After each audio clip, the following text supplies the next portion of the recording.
Olá, crianças, tudo bem? Que bom poder falar com vocês. Fico muito feliz de saber que vocês estão aprendendo sobre culto, sobre liturgia, sobre como adorar a Deus, sobre adoração.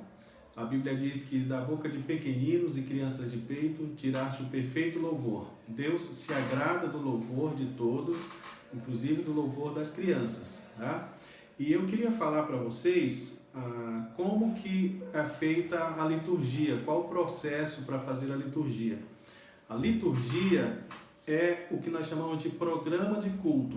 São todos os atos do culto ao Senhor. A palavra culto significa serviço, tá? Então você está servindo a Deus quando você está cultuando a Deus. E para cultuar a Deus de maneira coletiva, é preciso que haja uma liturgia, um programa de culto.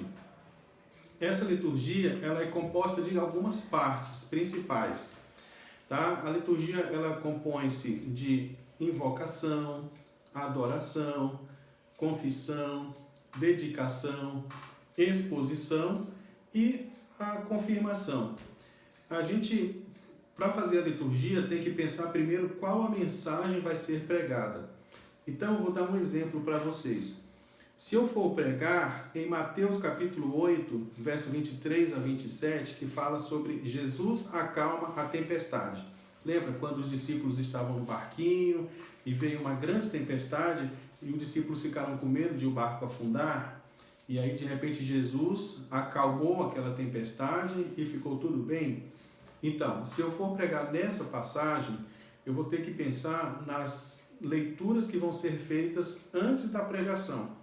Então, eu poderia começar o culto com a leitura bíblica no Salmo de número 29, especialmente o verso 10, fala que Deus preside aos dilúvios, ou seja, o culto já vai começar com a gente tendo uma consciência de que Deus domina sobre todas as coisas, sobre a tempestade, sobre a chuva, sobre os dilúvios, que Deus tem poder para dominar sobre todas estas coisas.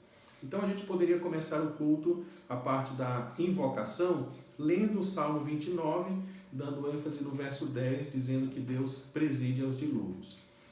Aí a gente poderia cantar um hino que fala sobre o poder de Deus, um hino de adoração, tá? Aí a gente poderia colocar um hino ou um cântico que fala sobre o poder de Deus. A gente poderia cantar aquele cântico bem mais que tudo, né? Bem mais que as forças, poder, os reis, sobre a natureza, sobre tudo que o Senhor fez. Deus domina sobre tudo. E aí, a liturgia também ela é composta de uma parte chamada confissão. Depois que você contempla a grandeza, a beleza, o poder de Deus, você vai ter que olhar para si mesmo e perceber que você não é igual a Deus. Você é pequeno, Deus é grande. Você é pecador e Deus é santo. E quando você entende isso, você então vai ser levado a confessar os seus pecados diante de Deus. Aí a gente vai poder fazer algumas leituras para nos levar a confessar o pecado. Por exemplo, o Salmo 32 ou o Salmo 51.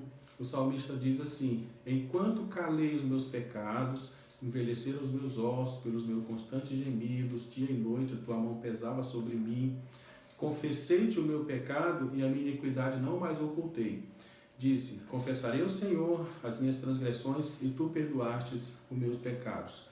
Então, quando a gente entende quem é Deus, a grandeza de Deus, e entendemos quem somos nós somos levados a confessar o pecado a Deus. E a palavra de Deus diz que quando nós confessamos os nossos pecados, Ele é fiel e justo para nos perdoar os pecados. Então, tendo contemplado a grandeza de Deus, tendo contemplado a nós mesmos e o nosso pecado, confessado a Deus e recebido o perdão, agora nós estamos prontos para dedicar a Deus. Então, essa é a parte da liturgia que nós chamamos de dedicação. É aquele momento que nós podemos apresentar as nossas ofertas diante de Deus, os nossos dízimos, as nossas ofertas. Então, esse momento do culto é chamado de dedicação. Geralmente a gente faz uma leitura bíblica também, que nos ensina sobre ofertar a Deus, tá? A apresentar diante de Deus as nossas ofertas.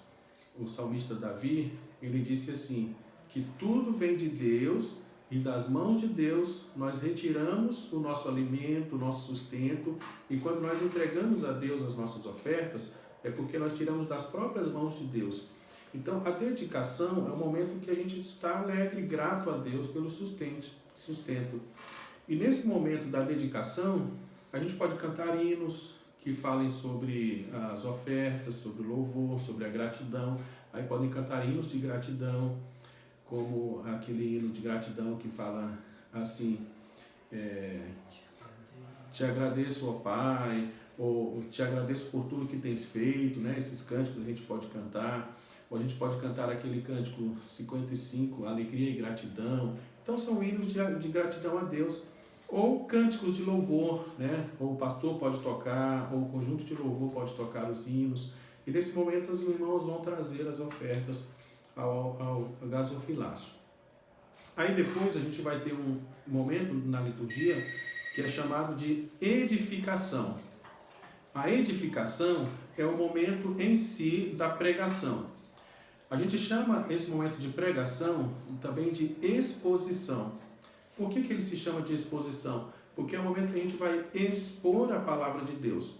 A gente vai abrir a Bíblia e vai ler o texto, explicar o texto e aplicar o texto bíblico às nossas vidas.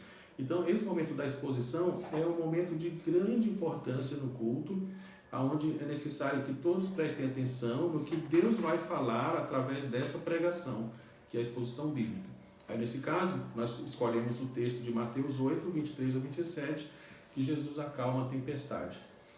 Após ler o texto, explicar o texto e aplicar o texto, encerra-se o momento da exposição.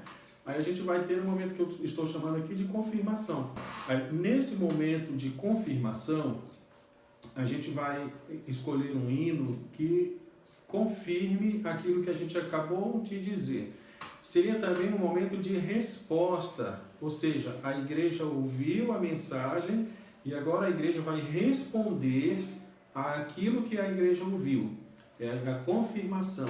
Então, a gente poderia cantar, após a mensagem Jesus acalma a tempestade, poderia cantar o hino 254, Sossegai. Esse hino diz assim, ó: Mestre, o mar se revolta, as ondas nos dão pavor, o céu se reveste de trevas, não temos um Salvador. Não se te dás que morramos, podes assim dormir, se a cada momento nos vemos, já prestes a submergir. As ondas atendem ao meu mandar, sossegai, sossegai.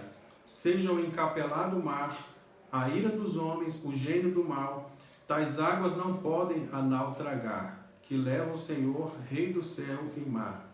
Pois todos ouvem o meu mandar, sossegai, sossegai.